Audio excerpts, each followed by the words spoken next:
Zee Marathi, चर्चाही होणारच।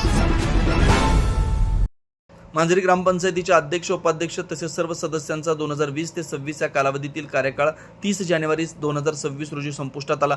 त्यानुसार मान्य जिल्हाधिकाऱ्यांच्या आदेशानुसार ग्रामपंचायतीचा कारभार सुरळीतपणे सुरू राहावा यासाठी बीडी नायकवडी सहाय्यक कार्यकारी अभियंता, पंचायत राज अभियांत्रिकी विभाग, चिकोडी यांची प्रशासकीय अधिकारी म्हणून नियुक्ती करण्यात आली।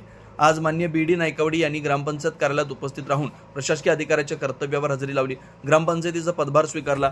ग्रामपंचायतीच्या दैनंदिन कामकाजात कोणताही अडथळा येऊ नये तसेच सुरू असलेली विकास कामं वेळेत पूर्ण व्हावीत यासाठी प्रशासकीय पातळीवर आवश्यक निर्णय घेतले जातील अशी माहिती दिली। पदभार स्वीकारल्यानंतर पंचायत विकास अधिकारी ग्रामपंचायत मांजरी यांच्या वतीनं मान्य बीडी नायकवडी यांचं औपचारिक स्वागत करण्यात आलं। यावेळी ग्रामपंचायतीतील सर्व कर्मचारी उपस्थित होते।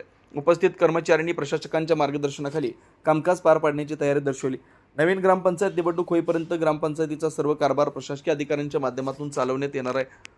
ग्रामस्थांना आवश्यक सेवा वेळेत उपलब्ध करून देणं, शासनाच्या विविध योजनांची प्रभावी अंमलबजावणी करणं यावर विशेष भर देण्यात येणार असल्याचं यावेळी सांगण्यात आलं। सी मराठीसाठी मांजरीहून तात्यासाहेब कामत।